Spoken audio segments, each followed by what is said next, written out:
Hey everyone, welcome back to another episode of the Tennessee Real Estate Games Podcast. I'm your host, Danny McLaughlin. This podcast, we're going to rip back the curtain on the wild, the rewarding, and the sometimes ridiculous world of buying and selling homes in Tennessee.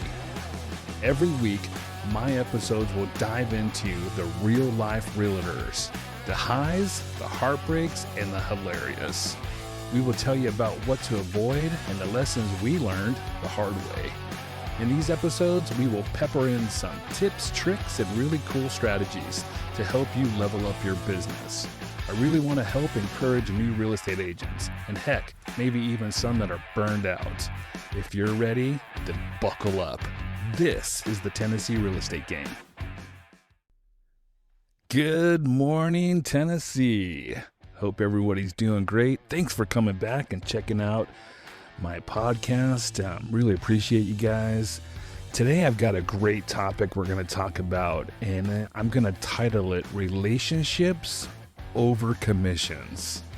I think this is a topic that needs to be talked about. I see it actually played out in my own life, and I learned a lesson right off my first deal with it, and learned a big lesson. And I think a lot of real estate agents actually need to hear about this and probably maybe even admit to what they've done in the past as well. But I think it's easy when you're getting wrapped up in selling a property, especially for like a new agent.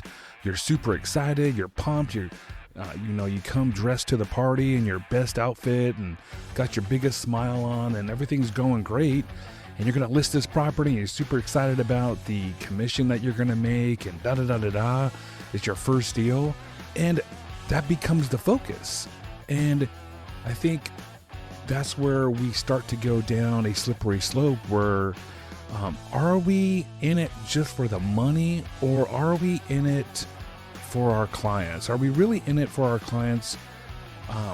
I've learned that even in the beginning, when I was kind of nudged to get into real estate from my wife, I had just sold my roofing company, and I was really like thinking about, what am I going to do next? Am I going to just sit around, play golf, drive fast cars, and be a bum on the couch? And she came to me one day and she said, "You're not happy, are you?" I said, "No." I said, "I'm a people person. I like to be out. I want to be helping people, doing things." And so she said, "Why don't you get your real estate license? You've always been, we've always invested in real estate. Why don't you go and get your real estate license?" And I said, "You know what? That's a really great idea. I think I'm going to do that." And I did it and passed on my first shot. God was totally in it. I felt that this was something that God really had his hand on in my life anyways. And boom, here I am. I'm on the other side of the table.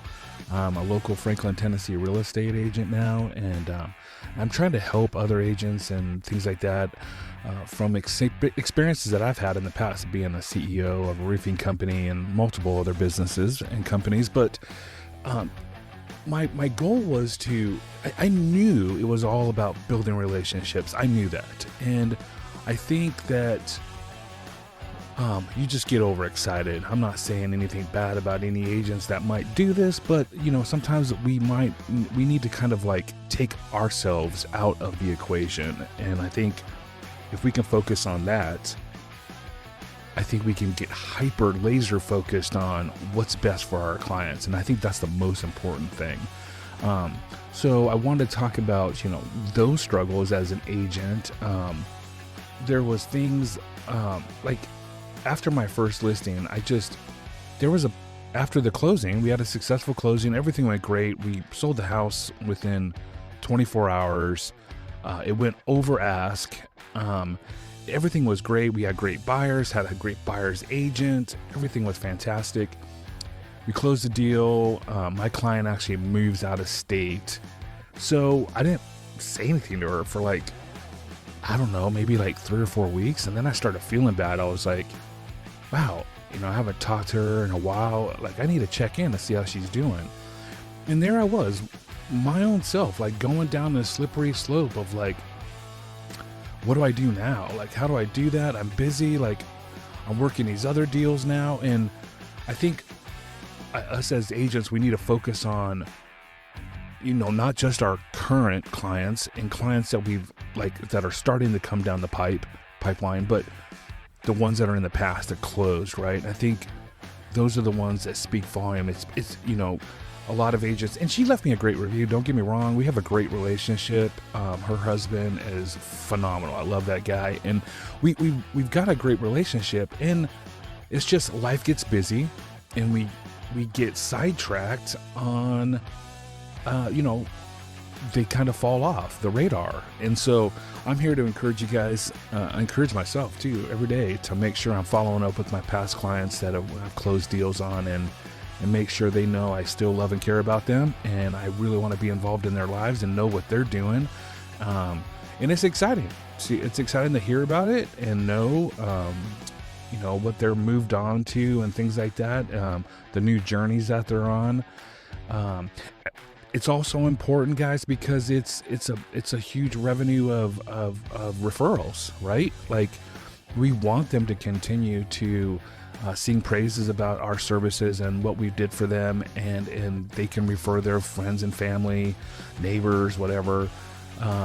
But I think it's something that we need to really focus on as realtors.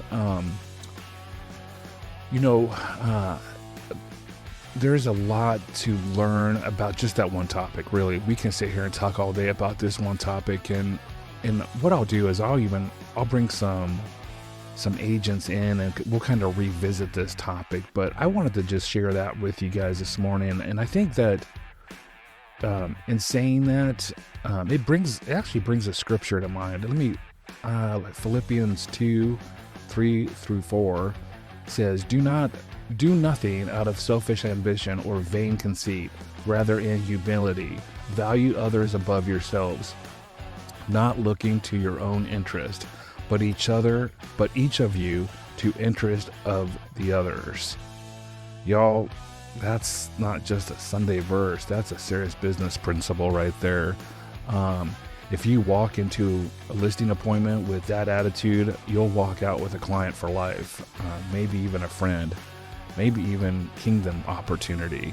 So as a realtor and as a man of faith, I try to squeeze these two together. And I know sometimes my clients may not have a relationship with Christ, and I might be the only light and example of Christ that they ever see. So I pray that through my interactions as not only a realtor, but a friend, in a relationship that we together are building, that I can be a huge example and maybe even share the gospel with them. So that's my episode for today.